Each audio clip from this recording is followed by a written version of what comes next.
A teen realizes he is dating a sociopathic killer.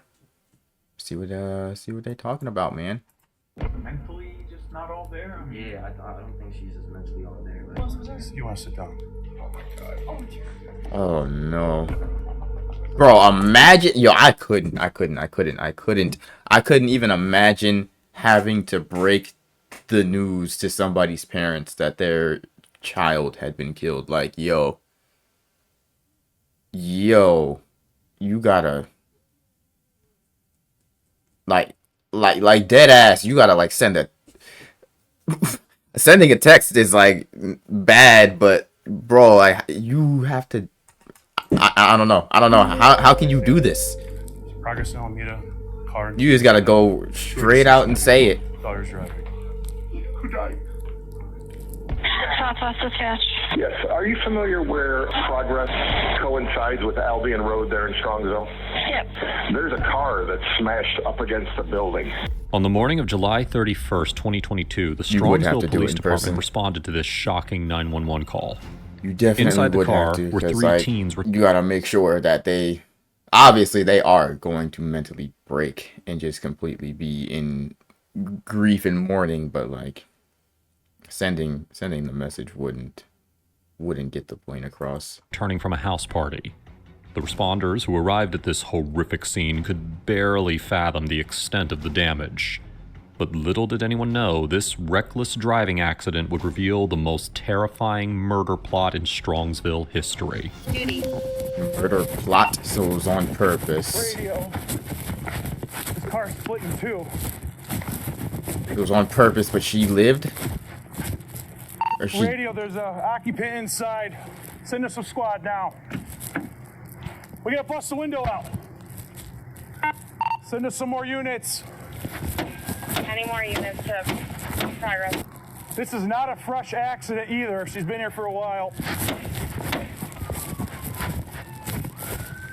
Radio, we got at least 2 occupants in here. No one's moving.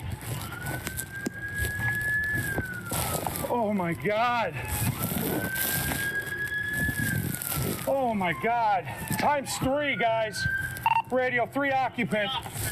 You can feel the shock and disbelief in the officer's voice. As they waited for the paramedics to arrive, they ID'd the owner of the car, who was also unconscious at the wheel. Oh my God, dude. So they both died, but she lived, is Who what can you're hear telling my me. voice? Driver's radio. The driver is breathing, unconscious. That is crazy. Damn, airbags probably saved her. Not good, not good. Let me see your knife. Let's cut this thing out. This is bad, guys. She's alive. We got to get her out somehow. The driver was 19-year-old Mackenzie Shrilla, a Strongsville high school celebrity. Mackenzie was really into social media, earning her the reputation of a social media influencer among the teens in Strongsville. Her Instagram was packed with lifestyle photos, and her TikTok was full of trendy fashion videos. She shared every aspect of her life for the world to see. Did every Now, single initially, post have the exact same amount? This is Photoshop, yeah. with lifestyle photos, and her TikTok was full of trendy fashion videos. She shared every aspect of her life for the world to see. Now, initially, many thought that she'd end up like a typical Strongsville High student, a high achiever in a traditional career. But Mackenzie chose a different path. As she gained fame, she became a fashion icon at her school. It was clear that she was set on building a career as an influencer. But as of now, she was found unconscious and presumed dead behind the wheel. Well, that was until this happened. Sarge, we're good to try to get her out? Oh, dude, I don't know if we can.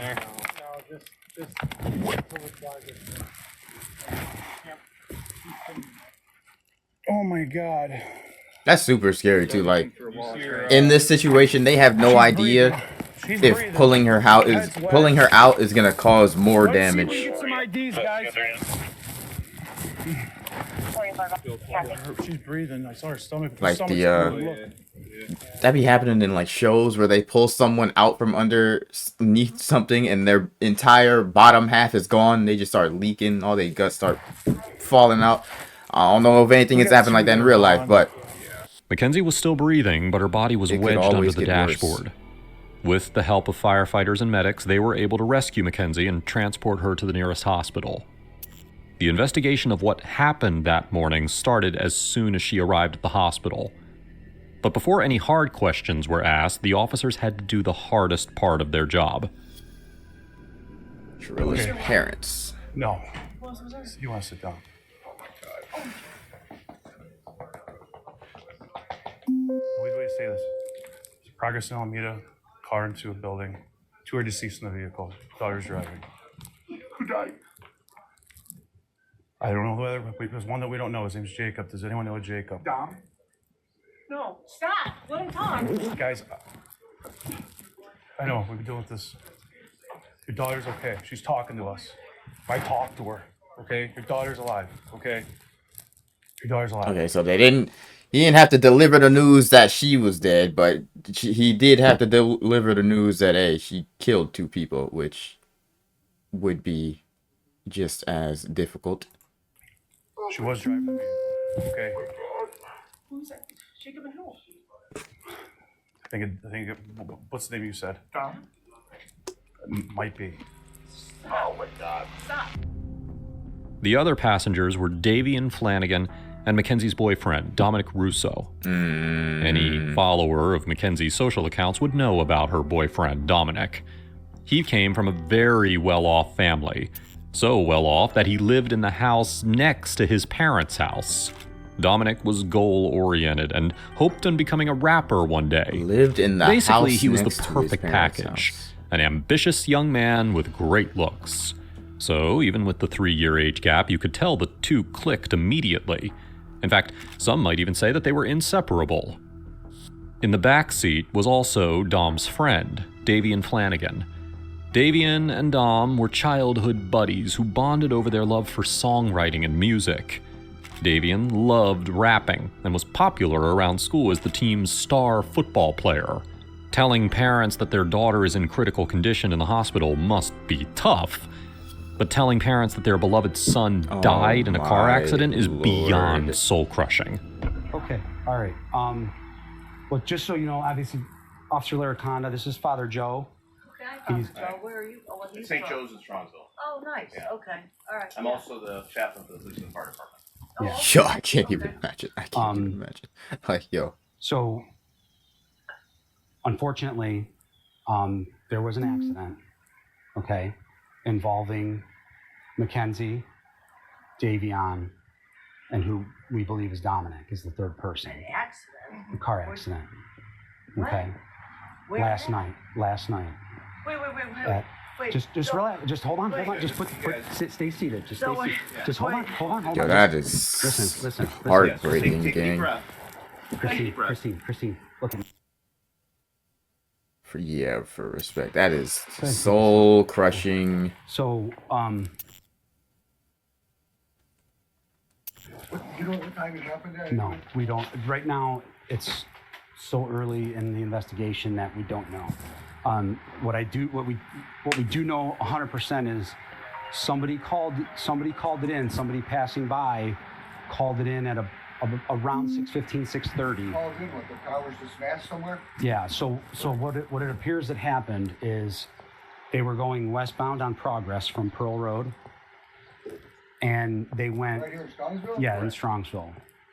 That business that's right on Alameda, right where Progress ends, that's dead ends right there. They hit that building. They hit the sign out front, and then they hit the building. Would they fall asleep at the wheel or something? Don't know. We don't know that.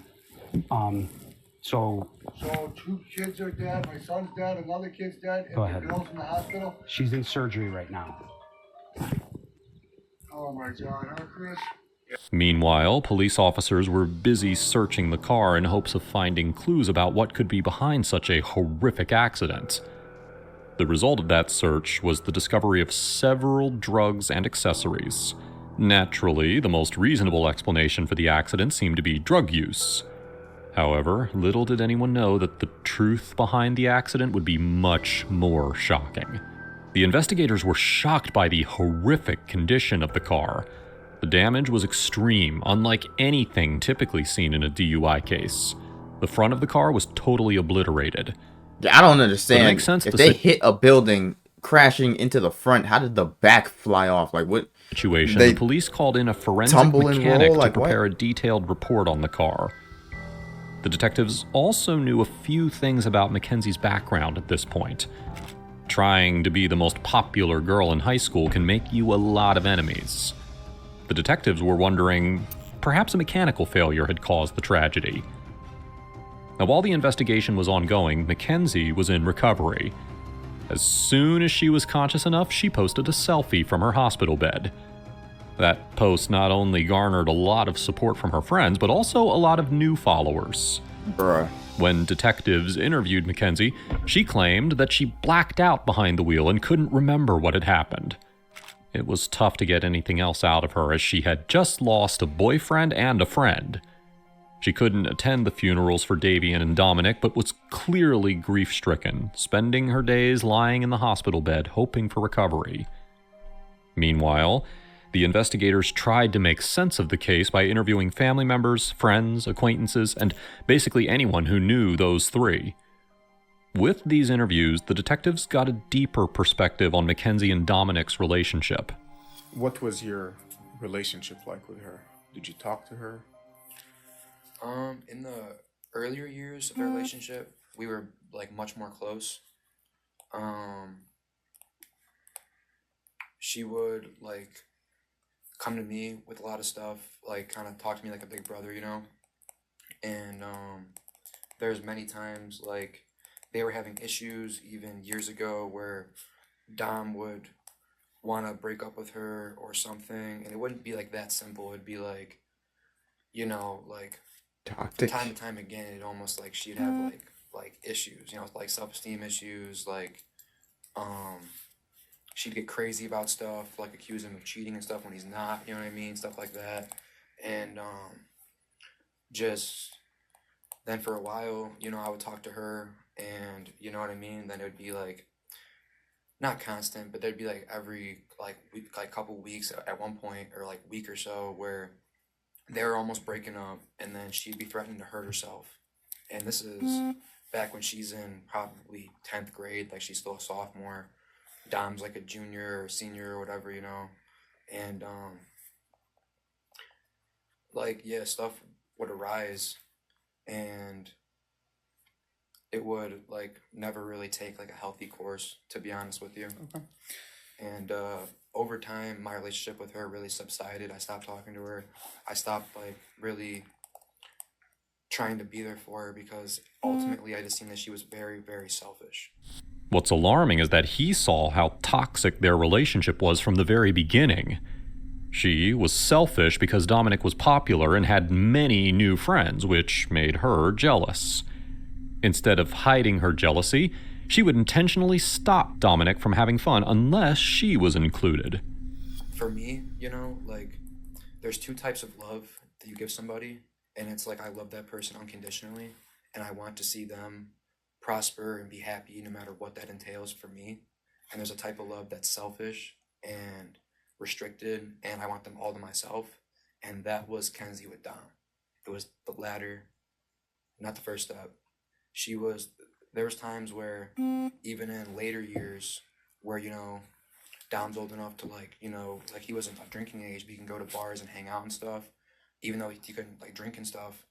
And there would be times, you know, that one of my friends, because I'm 23, would be having a birthday party, and she would like forbid him from going, and it'd be all just my buddies, you know, because she'd be like, oh, there's probably going to be girls there. Well, if it's a bar, there's probably going to be girls there, yes, and there's probably going to be men there. It's going to be it's a public place, you know what I mean? Yeah. But she got weird over him going to public places, would like a lot of stuff. Okay. But all that stuff like led me from distancing myself from her, because it just became a thing where I couldn't help her in my eyes because she was always stuck on like a selfish path, like wouldn't like listen to me or take my advice, you know. And even like this, even in like the aspect of like it's better to have loved and lost and never have like loved at all, you know. She never got that. Now, Dominic obviously tried to break it off a couple of times, but it was the craziness of Mackenzie that sort of obligated him to make up. This craziness was something even Angelo was aware of. By the way, if you're finding the video interesting, please make sure to hit that subscribe button. It really supports the channel. Now, let's dive back in. So let's go back to the crazy part. You mentioned that anytime Dom would kind of want to break up with her, she kind of would go crazy. Describe crazy, like what kind of crazy? Like there is times where Threatening to hurt herself. called Dom and said, "If you break up with me, I'm going to kill myself." Word for word. And then Dom, he was a very, very selfless person, and he did like obviously like they were together for a long time, and they built like a relationship, and they cared for each other deeply. You see what I'm saying? And even though Dom did care for her deeply, I'm not disputing any of that, but he's seen all the toxicness that she was putting onto him, and every single time he would try to distance himself like from that and say, "Hey, we could be friends, this and that, blah blah blah, still here for you," like, you know, but like I want to break up or whatever. She would say stuff like that. So how do you know that? If you don't mind me asking. So she told you, or she's told me, he's told me, they both told me. Okay. Both of them confided to Angelo about the relationship. Dominic cared deeply for her, while her jealousy and distrust poisoned their relationship, making it toxic even in front of their friends. Now, while all this questioning was still happening, Mackenzie was still in the hospital. On her hospital selfie post, she started to get offers from different modeling agencies. And for someone who had just lost a boyfriend, she seemed a bit too excited in her comments. Within a month of her boyfriend's death, and while the investigation was still underway, she was back to living her bold life, just as if nothing had happened. Now, it's too early to point fingers, but to the local community, that felt very insensitive. And when the detectives reached out to her ex-boyfriend, Tyler Proctor, they realized that it wasn't new for Mackenzie to act like this. How long were you guys in a relationship? You and her? Not very remorseful at We were all. all friends in a friend group at first, and Joey dated her first before I came to Strongsville, and then I ended up dating her for a little bit, like probably over the summer. I was only dating her for probably like a month and a half or like 2 months, and then me and Dom found out that she was cheating on us basically, but it wasn't like anything official, so it wasn't no hard feelings like with whatever happened. I just kind of was like, after me and Dom found out about that, we didn't have no problems with each other and nothing, but it was kind of like, why are you doing that and stuff like that? Why didn't you tell Dom? And Dom would ask her like, are you leading him on and stuff like that, and she would just lie to him. And then What? that, He said cheating on us? like they were on and off, and I kept on talking to her still while they were on and off, because we were all still in the friend group and stuff. So, and then we kind of just like stopped being intimate, you know what I'm saying? We were just friends. What type of... Around when she turned 16, I think. He claimed that Mackenzie was very frivolous and not exclusive with him. And after the cheating fiasco, he just ended things with her, after which Dom became her new boyfriend. But in their short time together, Tyler knew that he had to back out before things could have gotten much worse. What is even that? So, describe the relationship. What was it? What was she like as your girlfriend? I mean, like, she's kind of just like how you would explain any girls, really, you know what I'm saying? Like, they're all over the place in some ways, and like, they don't know what they want. And I remember she would say stuff like towards the crazy side. Like, I remember conversations with her when she couldn't like decide what she wanted, like between me and Dom. Kind of, she would be like, she's like, "Oh, I love Dom so much, this and that, but like, he's mad at me for all of this." And I'm just like, "Well, yeah, like, why wouldn't he be like, you need to like just go stay with Dom, because I'm not gonna be with you no more after this. Like, I'm cool with just keeping the friend group as friends because I don't want to mess up the friend group." I was like, I don't got no problems with you or anything like that. We can also be friends, but just like you need to go talk to Dom about like your personal issues and stuff, because that's your relationship with him. Like, and she would tell me like how she, because we all obviously smoked weed, but she would say stuff like, I don't even get high anymore, stuff like that, because how much she smokes. And Brody, what is the point? Like, I didn't really have much with her relationship wise because we didn't date that long, but like friend wise, like she was crazy. What Tyler said next really changed the detective's perspective on who Mackenzie truly was. And she was crazy. She like mentally just not all there. I mean, Yeah, I don't think she's just mentally all there. Like, I personally feel like she was trying to kill herself in that crash, and she failed on doing so. Is what I feel like, and I feel like she had no regard for Davion, and I feel like they got in an argument, her and Dom, and she threatened to kill him. Had she ever Crashed threatened out, that before? literally. She never threatened to hurt anyone, but she's threatened probably like, she hasn't like physically said like I'm gonna kill myself, but she's like, you know what I'm saying, like made it to the point where Alluded to it. yeah, you know what I'm saying, like where she's just like, I hate life, like shit like that, and like but we were all obviously like there for her, still trying to be friends with her and stuff like that. But our friend group probably fell out with Kenzie around like after 10th grade. So, and that's kind of when like all of us stopped being friends with just her. We were all cool with her still. Just because she's so like crazy, she'll blow everyone's phone up, she's all over the place with everything, and then she's just in general like kind of a shady person. She's like a snake. Like, she'll go and talk shit to everyone about everyone, and then like, you know what I'm saying, she'll go talk shit about me to someone else, and then she'll go talk shit about to that person to me. You know what I'm saying? But she would do it with everyone. She went through multiple friend groups because of the type of person she was. Like, she doesn't have no regard for other people. At this point in the investigation, the detectives received the forensic mechanics report of the car and the CCTV footage from the street where the accident occurred. According to the report, the car had a speed range of 93.8 to 100.0 miles per hour in the approximately 4 3/4 seconds leading up to the crash. The mechanic testified that the car's accelerator pedal was fully engaged before the crash. So with that combined with the CCTV footage, this case began to look very, very bad for Mackenzie. They gonna show it? We can see Mackenzie's Toyota Camry turning off of Pearl Road onto Progress Drive. No indication of DUI or reckless driving. But from the CCTV footage collected from Progress Drive, we see the Camry heading full speed towards the intersection of Alameda Drive. And from this camera, you can see the intersection, the point at which you have to slow down and then turn either way. But instead, this happened. After these two key pieces of the investigation, we are left wondering why Mackenzie would do such a horrific act. It's one thing to be obsessed over a boyfriend, but there has to be something more than that. It had to be something so devastating to her that her only way out was to crash into a brick wall.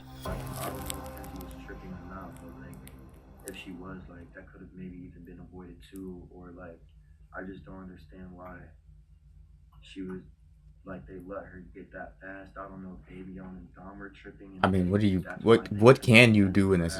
Grab the wheel, pull the damn handbrake, I just smoke weed now, that's it. knock her ass out, and then pull the handbrake. Like, you gotta, you just gotta. I don't even know, bruh. Hope they come to their senses. How do you stop that? Like, me and Joey have always talked about it. We're like, bro, Don has so much going for himself. Like, why does he stick with Kenzie? Like, he can do so much better. Like so, Don is an intelligent person. Explain something to me real quick, though. They get into an argument, okay?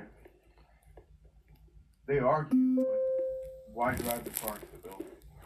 That's why I feel like she was trying to kill herself, and she wasn't really necessarily trying to kill them. I feel like she was trying to kill herself, and she just had no regard for Davion because of that's just how she is. Like, that's just what I are your friend group, or maybe some high school kid, I mean, we've spoken to many, but those, do you think this is the consensus, that she tried to kill herself?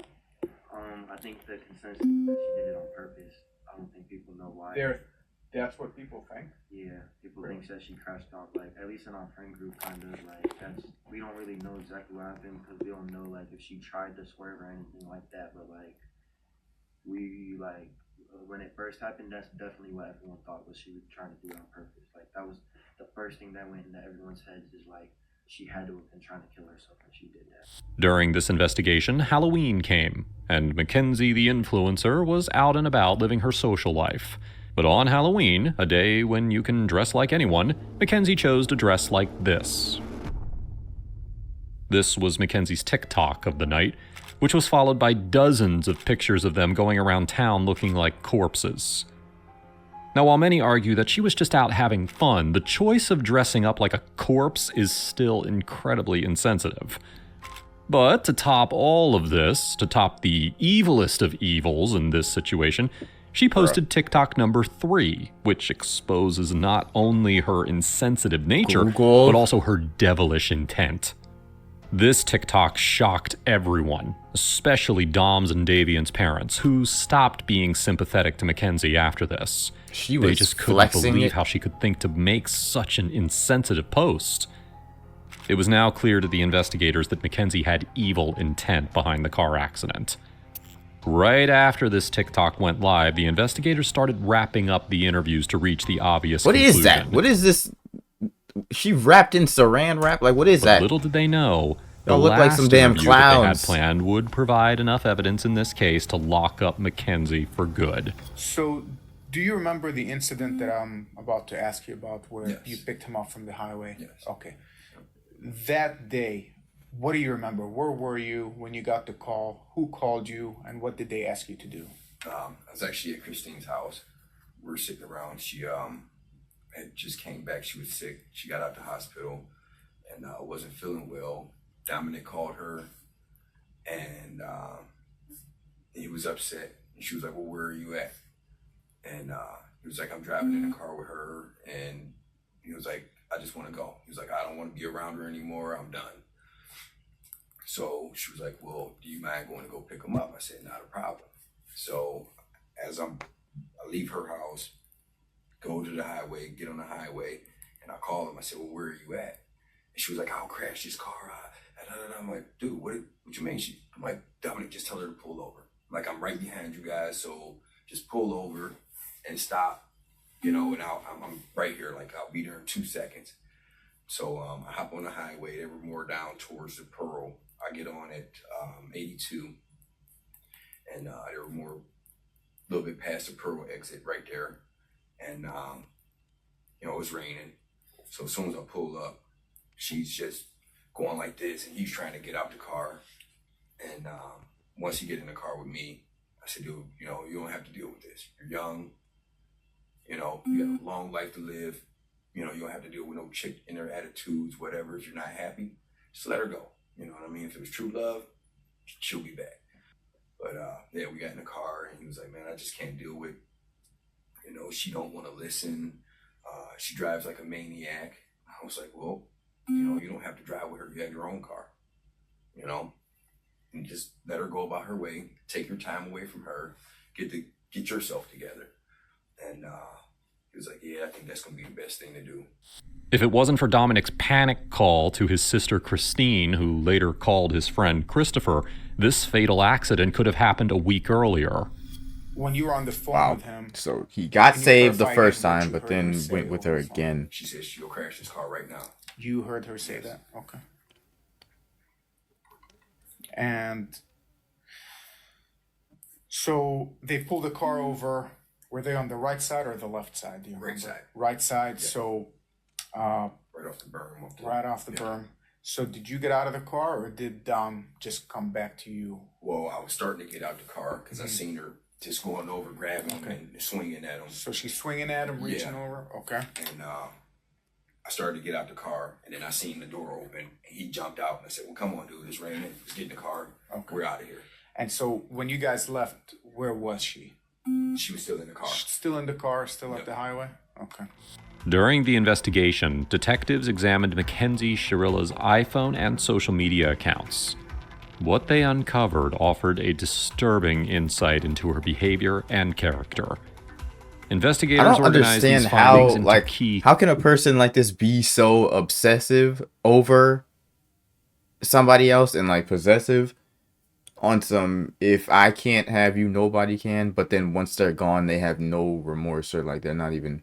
She doesn't really seem to be, at least from what he's showing in the video. She don't seem to really give a damn that he's dead. Themes, which would later reveal crucial details about her involvement in the deaths of Dominic Russo and Davian Flanagan. A series of videos and photos taken just hours before the fatal crash showed Mackenzie. What did he mean in the beginning? Talking about she's like a fashion trendsetter for the school. What is this? This is some bullshit. Series of videos and photos taken just hours before the fatal crash showed Mackenzie smoking a THC pen. One particularly telling image was of her flipping off the camera, which she posted with a defiant message. While investigators didn't find anything explicitly indicating what was to come, the tone of these posts foreshadowed her lack of responsibility and care. In the aftermath of the crash, you would expect Mackenzie to be devastated, but what the investigators found was upsetting, to say the least. There were 126 videos and photos taken and shared after the accident, even while she was in the intensive care unit. Despite her injuries, Mackenzie continued posting pictures of herself in casts, keeping her social media presence alive. The investigators were shocked by how quickly she resumed her online persona, as if the deaths of her boyfriend and friend were just a small bump in her life. This behavior added to the growing belief that Mackenzie lacked remorse and empathy for what had happened. Another damning discovery was 136 videos and photos of Mackenzie engaging in reckless driving, road rage, and distracted driving. One video showed her driving at 90 miles per hour through a suburb, while others featured her filming herself as she smoked marijuana while behind the wheel. This pattern of reckless behavior clearly wasn't a one-off. It was part of her everyday life. She frequently filmed herself while speeding or engaging in dangerous driving stunts. Investigators noted that her attitude behind the wheel seemed to align with her overall disregard for the consequences of her actions. Brain is driven by the investigation into Mackenzie Shrilla's Snapchat also uncovered that Mackenzie was actively using a fake ID to purchase alcohol, often flaunting this fact on her social media. Investigators found several videos and photos showing her proudly displaying her fake ID as if it were a badge of honor. In one instance, she even showed herself successfully purchasing alcohol with it. For Mackenzie, having a fake ID wasn't just about getting access to alcohol, it was a status symbol, something that boosted her image among her peers. Upon examining Mackenzie's Snapchat, detectives pointed to potential involvement in sex acts, possibly for money or other benefits. Investigators scrutinized over 31,000 pages of text message exchanges between Mackenzie and others, spanning from January of 2020 to July of 2022. They were looking for signs that Mackenzie might have been forced into these activities, but what they found instead was that Mackenzie seemed to engage in these acts voluntarily. For instance, on January 25th, 2022, Mackenzie sent a message where she talked about getting a quote-unquote sugar daddy and quote-unquote selling feet pics as a way to make money. In another message from March 5th, 2022, Dominic Russo accused Mackenzie of allowing someone to perform sex acts on her feet for money. Dog. What the hell? You sick ass, Mackenzie bro. defended herself, saying that they were broken up at the time and it was, and I'm quoting, just feet. This type of conversation repeated itself in several exchanges, with Dominic expressing disapproval and Mackenzie continuing to downplay the incidents, suggesting that she saw them as trivial or harmless. The last section of the investigation reveals key insights into Mackenzie Shrilla's drug trafficking activities documented in her iPhone Notes app. In one of the most critical notes, Mackenzie meticulously recorded the sales and profits related to her drug trafficking. This shows a clear and organized approach to her illegal business. It was more than just casual drug use. This is crazy. Mackenzie was deeply involved in selling drugs and kept a ledger to track her business. Another note appeared to be a personal list, possibly for a birthday or Christmas wish list. It included luxury items such as Balenciaga shoes, Yeezys, makeup, right. and quote-unquote Stupid weed bitch. socks. The list also included labeling herself a quote-unquote lean enthusiast, complete with a heart emoji. Homophobe. The investigators now had a Why full is that? case against Mackenzie Huh? Shaw, a case which compelled them to believe that this reckless driving What? accident was no accident. It was first-degree murder. I'm back there, pal. I got her. Hi, Mackenzie. Step out for me. I'm Detective Jesus. I'm the one who's been investigating the crash. You're under arrest for aggravated murder ×2, okay? Nobody's gonna ask you any questions. Nobody's gonna bother you. Can I have your key, please? Could you please be careful taking this one You got off it. so it doesn't break the bracelet? You Please? got it. You got it. Crocodile tears. You got it. On August 14th, 2023, nearly a year after the incident, a bench trial took place. The highlight of which was Mackenzie's lack of remorse. We think the defendant has shown a shocking lack of remorse, Your Honor. We think that she has continually put forward that this was an accident in spite of the fact that the evidence is in direct contradiction. Your Honor, you were on Progress Drive. You saw the evidence that was displayed in court. And Your Honor, we think that you are the person who is in the best position to decide an appropriate sentence. We have full confidence in the sentence that you'll give, Your Honor. Thank you. The defense, of course, countered with their belief that Mackenzie grieved over Dom's loss in her own way. No. Halloween, for 3 months after the accident, she would only wear his clothes. She would only eat the snacks he ate. She would only listen to the music he wrote, okay? She was laying in bed for 3 months crying. There was a shrine of him next to her with photos and things that he liked and this flower that lights up that he got her because he wanted it to be fresh and alive forever. It's like a little Beauty and the Beast flower. Okay, she's got this shrine of him next to her. So she was crying for 3 months. So her friends asked if she wanted to go out trick-or-treating or to Halloween, and it was at OU. And she didn't even want to go. She said, I don't know, should I go? She couldn't even walk yet, barely. So I told her, I said, baby, please go. It's Halloween. You've been laying for 3 months crying, only listening to his music. Please go have just a moment of fun. A moment of fun. So we told her to go. My husband drove her. I brought her back home. She just needed a second of fun from losing her whole world. Her whole world. So that was us. We told her to go. And that concert she went to with Dom's cousin, Abby, they picked her up. They brought her there. That was Dom, Mackenzie and Dom and Abby all decided to go to this concert together while they were in the hospital. That was for Dom. Everything she did after the accident was either in honor of him, to be close to him, or just to be by him any way that she can. While that was touching to hear, it still didn't mean that she could dress up as a drug or a corpse for Halloween.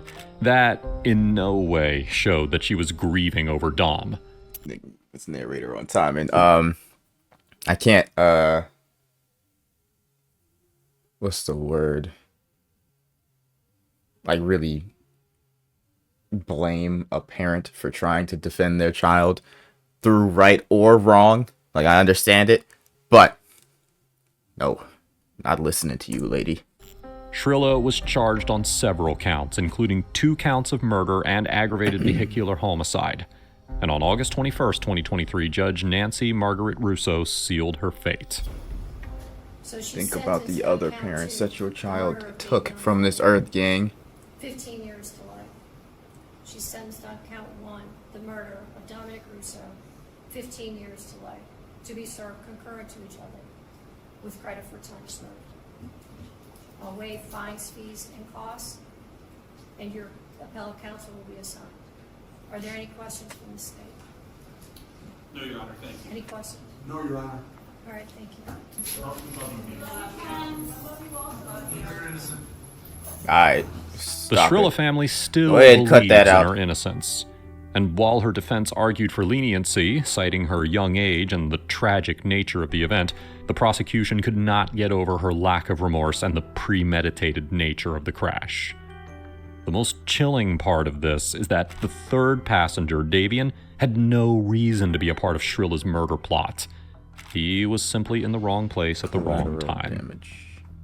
Now, if you think this case was horrific, that is super sad and upsetting, bro. Not exactly what I expected. The teen realizes he was dating a sociopathic killer. I thought that maybe the boyfriend would end up living and having to tell the story, but no, that is not how this went. The officer in the beginning who was delivering the news did it in the worst possible way, because the way he set it up made it seem like he was getting ready to tell them that their daughter was dead, but instead it was just, hey, your daughter crashed a car and 2 people died, but neither of them were your daughter. Either way, the parents ended up losing her. I'm very confused on the timeline though. Like, why the one dude who was 23 in the beginning, I was about to say that he was like super well articulated for a nigga in high school, but then he was like, but me, you know, I'm 23. I was like, wait, I was just thinking like, who is this then? Like, and then he said that she talked to him and spoke about him like he was an older brother type of figure. Then how old were they at the time of her arrest is my question, because everything that was going on and happening was they were talking about the past in 10th grade when they were 16, as if that was such a long time ago. But I don't know. I don't know if I missed it when it actually took place, like everything after. But I think the other dude said that he was also a senior when they were dating. So maybe it was after they were all grown.